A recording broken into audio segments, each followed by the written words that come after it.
क्या आपको लगता है कि आपके पास अभी बहुत समय है? माँ से कल बात कर लेंगे, पापा के साथ कभी भी बैठ लेंगे, परिवार के साथ समय बाद में बिताएंगे, अपने सपने जब समय मिलेगा तब पूरे करेंगे। लेकिन सच क्या है पता है?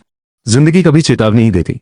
कैलेंडर के पन्ने चुपचाप गिरते रहते हैं और एक दिन हम सफल तो बन जाते हैं, लेकिन वो लोग खो देते हैं जिनके लिए हम सफल बनना चाहते थे। आज की कहानी सिर्फ एक इंसान की नहीं, ये हम सबकी कहानी है। अर्जुन एक मध्यम वर्गीय परिवार का लड़का था। बचपन से उसने संघर्ष देखा था। उसके पिता एक छोटी नौकरी करते थे और माँ घर संभालती थी। घर में सुविधाएं कम थीं, लेकिन सपने बहुत बड़े थे। अर्जुन ने बचपन में ही ठान लिया था, एक दिन मैं इतना सफल बनूंगा कि मेरे परिवार को कभी किसी चीज की कमी नहीं होगी।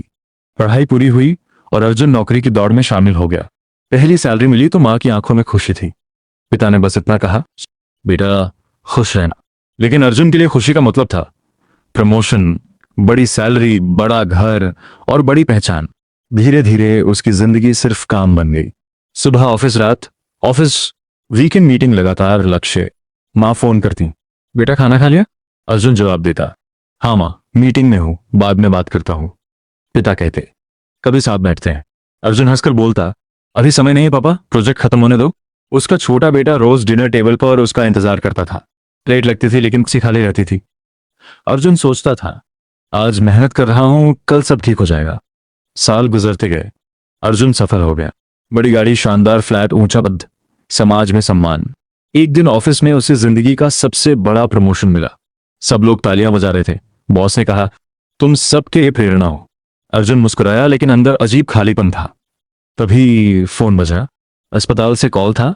पिता आईसीयू में थे। अर्जुन घबराकर अस्पताल पहुंचा। माँ चुपचाप बैठी थी। उनकी आंखों में आंसू नहीं थे, सिर्फ थकान थी। डॉक्टर ने धीरे से कहा, उन्हें आपका इंतजार था। अर्जुन कमरे में गया। पिता ने उसका हाथ पकड़ा, हल्की मुस्कान दी और धीरे से कहा, बेटा थोड़ा समय साथ भी बिताया करो। कुछ ही क्षण बाद मशीन की सीधी लाइन ने सब खत्म कर दिया। उस पल अर्जुन की दुनिया रुक गई। जिस भविष्य के लिए वह भाग रहा था, उस भविष्य में उसके पिता थे ही नहीं। घर लौटकर उसने महसूस किया, लग्जरी फ्लैट अब खाली लग रहा था। माँ कम बोलने लगी। बेटा उससे औपचारिक तरीके से बात करता था, जैसे वह घर का सदस्य नहीं, मेहमान हो। एक रात अर्जुन बालकनी में बैठा शहर की रोशनी देख रहा था, लेकिन उसके अंदर अंधेरा था। उसने अपनी जिंदगी याद की। कितनी बार माँ का फोन आया, कितनी बार पिता को व्यस्त हूं कहा, कितनी बार परिवार को बात के लिए टाल दिया। तब उसे समझ आया, सफल होना गलत नहीं था, लेकिन सफलता की दौड़ में वह जीना भूल गया था। अगले दिन अर्जुन ने फैसला लिया। वह ऑफिस गया, काम किया, लेकिन पहली बार घड़ी देखकर समय पर घर लौट आया। घर आकर माँ के साथ चाय पी, बेटे के साथ जमीन पर बैठकर खेला। वे पल छोटे थे लेकिन सच्चे थे। उसे समझ आ गया, जीवन का सच बहुत सरल है। हम पैसा फिर कमा सकते हैं, नई नौकरी पा सकते हैं, मौके दोबारा मिल सकते हैं, लेकिन गुजरा हुआ समय कभी वापस नहीं आता। लोग सोचते हैं कि समय बहुत है, लेकिन सच यह है कि हर दिन हम अपनी जिंदगी का एक हिस्सा हमेशा के लिए खोते हैं।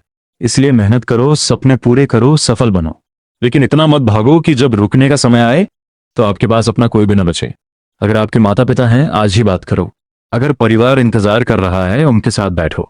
अगर अपने सपने टाल रहे हो, आज से शुरू करो, क्योंकि असली सफलता बैंक बैलेंस नहीं, यादों का बैलेंस होती है, और यादें सिर्फ समय देने से बनती हैं। याद रखो, एक दिन पुरस्कार, प्रमोशन और उपलब्धियां सब पीछे रह जाती हैं, और सिर्फ एक सवाल बचता है, क्या मैंने सच में जिंदगी जी थी? समय का सम्मान करो, क्योंकि समय ही जीवन है।